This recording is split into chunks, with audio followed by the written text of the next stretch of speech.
Happy New Year and welcome to Getting In, a college coach conversation. Okay, so my resolution was to not flub any intros in the radio show this year, and it is the first 10 seconds of the first show of 2024, and I've already messed up. Let's start that again. Happy New Year. Welcome to Getting In, a college coach conversation. I'm your host, Ian Fisher, and we've got a great show today for you as we start talking about 2024. We're going to have a conversation with a recruiter who works in the employment space to talk a little bit about what seniors in college might be thinking about as they're starting to enter the workforce. And we'll have a conversation on the cascading effect of taking student loans, which I think will be really helpful for you parents of high school seniors who are starting to think about what kind of financial aid package is going to be the best fit for your family as your student begins college in the fall. But of course, before the fall even comes around, seniors have moved into the space where they are no longer submitting applications, but are now starting to receive decisions. And we want to talk a little bit about what those decisions look like and how they might come into question. This is also known as the segment of the show where Tova Javetz is joining us today, try and Yes. scare you seniors into good behavior. We want to scare the senioritis out of you. So Tova, welcome back to the show. You are a great guest. We're delighted to have you. It's 2024. How's your new year? Better than yours so far. I am more than 10 seconds in and I have yet to flub my That's intro. right. You made it for the whole first minute without making any mistakes. Yeah. Um, I don't and know about you, but I was told this segment was going to be called Tova Scares the Seniors. So I'd like to make sure that that gets put into the title. Tova scares the seniors, and I want to be a part of that as well, because I think that a good scaring is in order. We don't want students to get senioritis, but there's a really pragmatic reason for this, and I want to unpack a couple of different kind of admission situations. But let's first just sort of set the stage, right? You're a senior, you've applied to college. You've applied maybe early action or early decision in November. Maybe you've applied regular decision here by the new year. If you applied early, you might have already received a decision. If you apply to a regular decision round, those decisions might be coming in February or March, close to April 1st. Now, a lot of students start to get concerned in some cases about what might happen to a decision that they already have in hand. And so I'd love for you to just start with our listeners to explain what is the commitment on the part of a college when they make an offer of admission to a student? They send them that acceptance letter. They might have a financial aid award that's included in that letter. What's the commitment that the college is making when they send that out to their applicants? So while you were chatting, I just pulled up an email from a parent that I got of an admitted student through early decision. They've been celebrating for the last couple of weeks. And over winter break, it came up this very conversation about the commitment that the college has made. And I'm so glad you phrased it that way because I wanted to get the language from the offer letter of admission that the school sent this student. And I will read it to get it correct. Continued academic achievement commensurate with my performance thus far. Basically, the offer of admission is contingent on the student continuing what they have demonstrated to this point. And they're saying, hey, this offer of admission is only good if you continue to do what you've been doing thus far to this point. And that's really all the school is beholden to. If you hold up your end of the bargain, they'll hold up their end of the bargain. But it is a contingent offer on continuing your progress and actually graduating. That's part of it as well. It's that part maybe needs to be explicitly stated, depending how badly we need to scare these students in. You do need to graduate. Yes. That is certainly the minimum bar that you need to clear. And I think that that's something that would make your whole family quite proud. So do that, absolutely.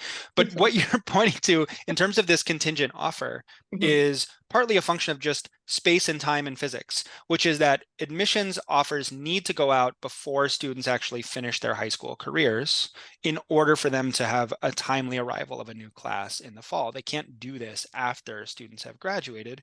Right. And so this language is consistent at every institution that sends out an offer of admission. You were at Barnard, I was at Reed. Did you ever have circumstances where, let me ask you this actually, I want to ask it a different way. How do you know as an admission officer what's happening with the student, right? Their application has already been submitted and reviewed. So how do you know what's going on with a student in their senior year? Ian, don't you know admission officers just know everything? We just That's know right. what clubs you're involved in just because we're admission officers. I swear some students really do think that. We don't know a thing until schools communicate it with us. The colleges are going to ask for one or two types of updates.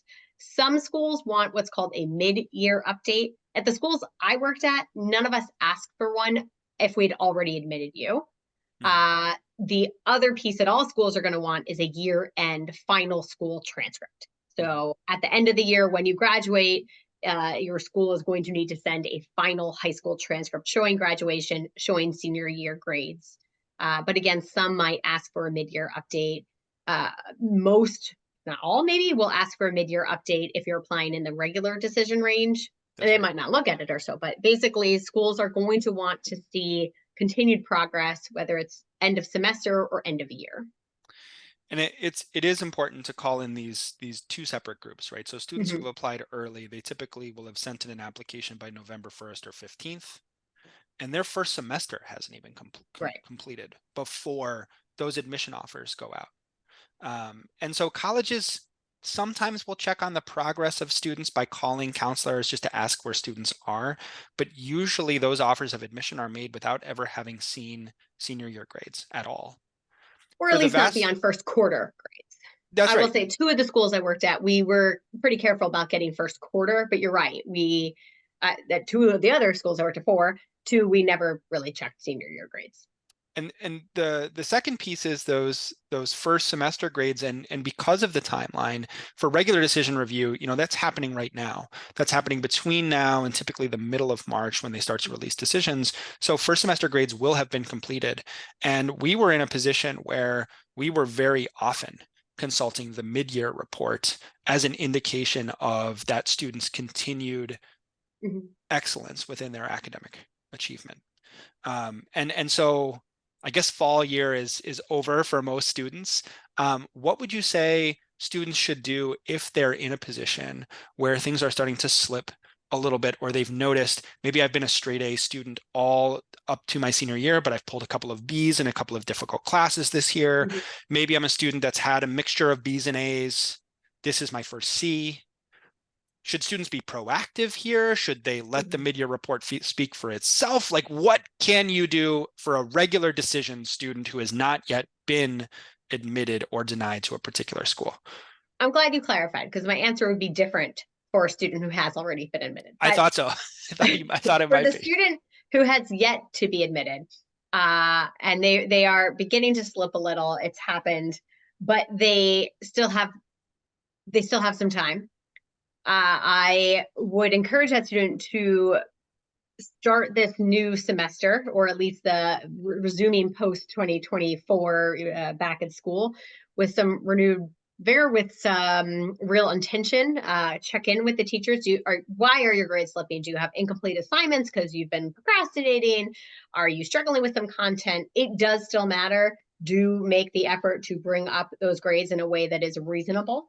Yeah. In terms of calling attention to it, not unless you have some good news to follow it up with. I don't know Yeah. that I want to, or if you have some extenuating circumstances to Yeah. explain. That's right. Absolutely. If you have extenuating circumstances to explain, go ahead and explain them. Otherwise, let your improvement speak, not calling out the slip that maybe has begun to happen. It sort of reminds me of when I was a teenager and I had you had really bad like blemish.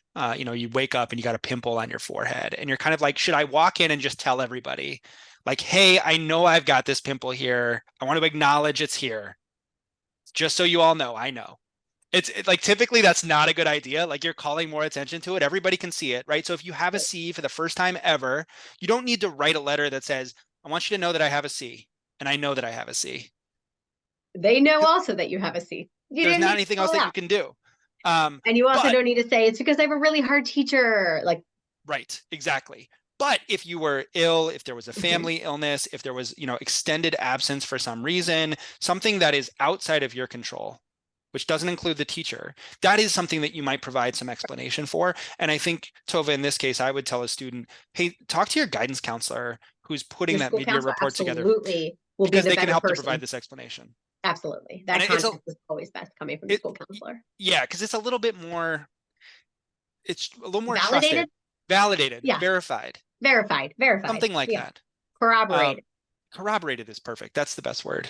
So that's something for students to look into. Now, you pointed out that there may be a distinction here between a regular decision applicant and an early decision or an early action admit, Yes. right? So a student who's already been admitted to a school gets their first semester grades back, and those grades are not up to the standard that that student has already been showing. Right. Now what? Are you proactive in these circumstances? And what does your messaging look like with schools in this case? I mean, you said I'm supposed to scare the students, but can I be honest? You can be honest. Yeah, they're fine. They're good.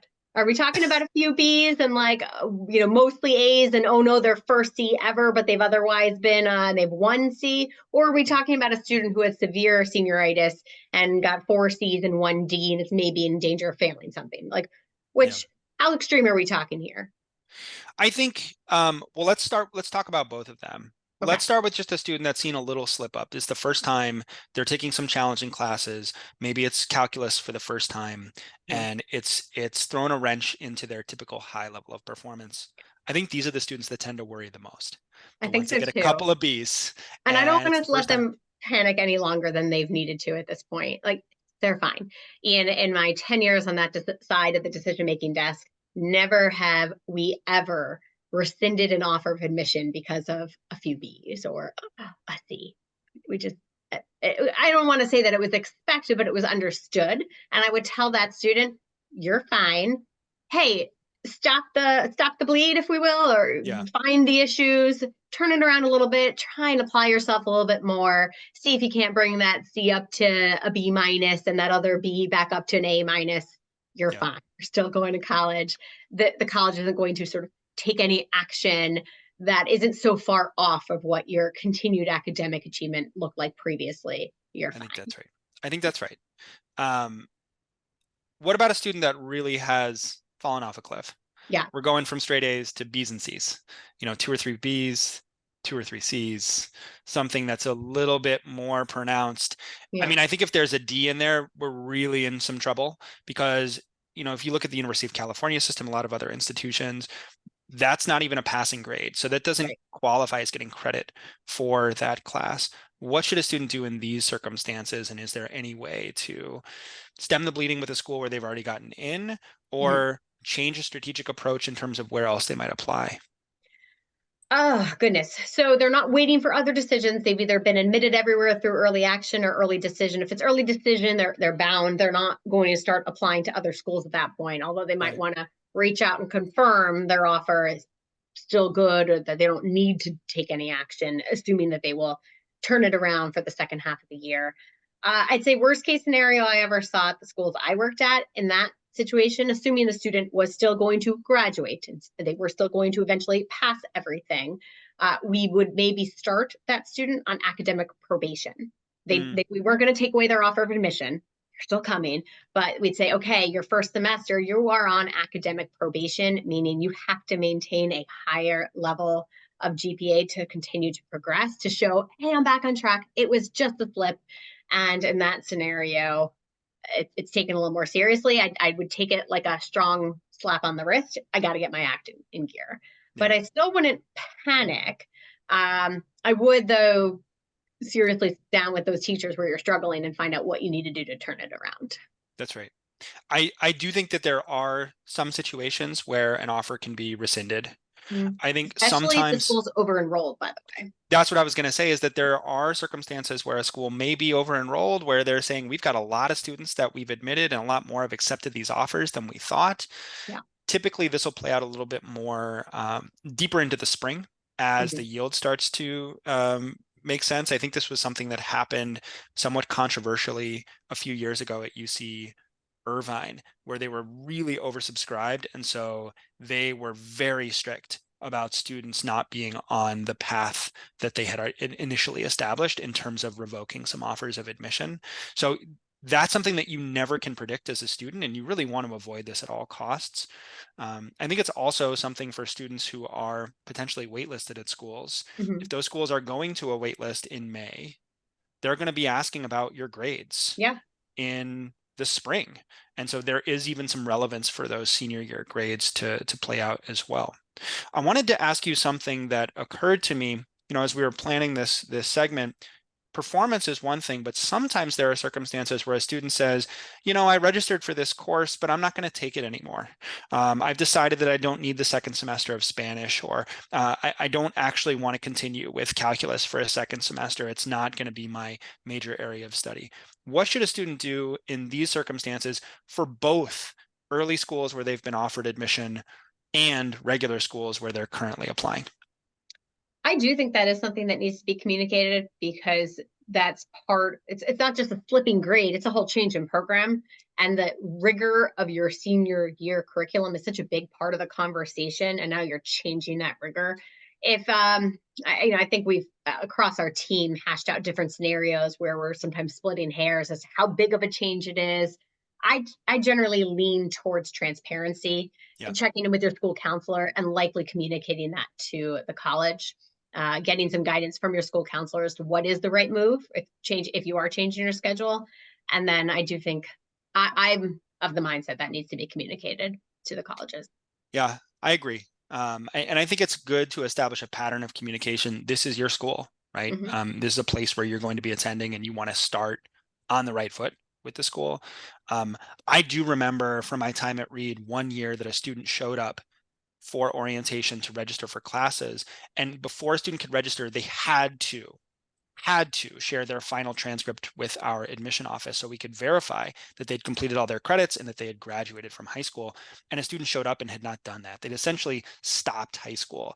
And we don't want to upset the apple cart when a student's celebrating the start of their college career, but you didn't graduate. Yeah, We can't let you register. And so that student was asked to leave. So, there are extreme circumstances. I think what we would say is keep your house in order, make sure that you're continuing academic strength, and let schools know if your plans change. Anything summed else it up perfectly.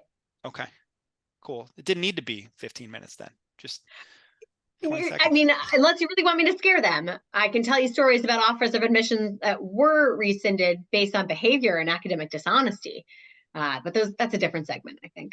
Don't do that either. That stuff is also bad. Bad. That's quite a bit worse. It's okay to struggle a little bit. We want to have good behavior though. Yeah. All right, Tova, maybe we'll have you back around Halloween to scare the kids some more. Okay.